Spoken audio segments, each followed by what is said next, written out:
Nadadawit na rin ngayon sa pork barrel scam ang Chief of Staff noon ni dating Senador Aloy Ejercito na si Justa Tantoco. Wala pang reaksyon dito si Tantoco pero agad namang dinipensahan ni Senador Jinggoy Estrada ang kanyang ina. May report si Ruth Cabal. Sa affidavit ni Ruby Chan Tuason, inalala niya ang isang transaksyon noong 2004 na inayos niya sa pagitan ni Senator Jinggoy Estrada at Janet Napoles. 37.5 million pesos ang halaga ng transaksyon at 5.7 million pesos daw ang komisyon ni Estrada. Pero binalik daw ni Estrada ang pera dahil di natuloy ang transaksyon. Pero nalaman ni Tuason mula sa whistleblower na si Ben Hurloy na natuloy pala ang transaksyon. Ang aktor na si Matt Ranillo raw ang kasama sa transaksyon kung saan may na-deliver na 11.97 million pesos cash sa isang bahay sa Mahogany Street, Dasmariñas Village, Makati City. Sa kanyang affidavit, sinabi ni Tuason na ang may-ari ng bahay na ito ay si Justa Tantoco. Isang taong malapit sa mga Tantoco ang nagkumpirma sa GMA News na bahay nga ito ni Tantoco. Sa kalsadang ito rin sa parehong village, may isang bahay si Napoles. Patuloy na sinisikap ng GMA News na makuha ang pahayag ni Tantoco. Si Tantoco ay malapit na kaibigan ng mga Estrada bago pa maging Pangulo si Erap. Isa si Tantoco sa nagtatag ng Mare Foundation na tumulong sa presidential campaign ni Estrada noong 1998. Magkasama sila doon ni dating First Lady Loy Ejercito bilang mga incorporator, batay sa dokumento mula sa Securities and Exchange Commission. Magkasama rin sina Loy at Tantoco bilang incorporator sa isa pang foundation, ang Anak ng Masa.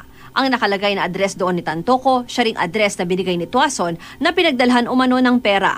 Nung First Lady si Loy hanggang naging senador, Chief of Staff niya si Tantoco na kasama rin sa mga social gathering. Sabi ni Senator Jinggoy, malapit na kaibigan ng kanyang ina si Tantoco, pero parehong walang kinalaman ng dalawa sa pork barrel fund scam. The timing is very, very suspicious. Dapat nung meron silang ebidensya, meron silang mga dokumento na sinasabi, dapat nung pumutok to, sana sinama na nila. Ganon din yung nangyari sa tatay ni Senator Bong, former Senator Revilla. Tinanggi rin ni Senator Jinggoy na may transaksyon silang mag-ina kay Ranillo.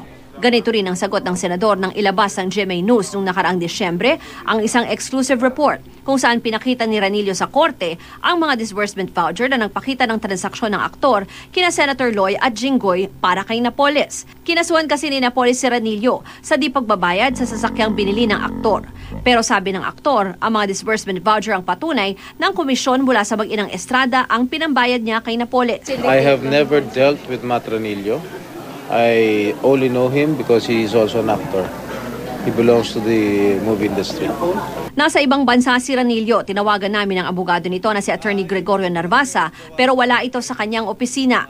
Sabi ni Justice Secretary Laila De Lima, kasama na sa iniimbestigahan nila ngayon sina Loy Ejercito, Tantoco at Ranillo. We are pursuing that already given the new information provided by Mrs. Tuason sa kanyang affidavit. Ruth Cabal, GMA News.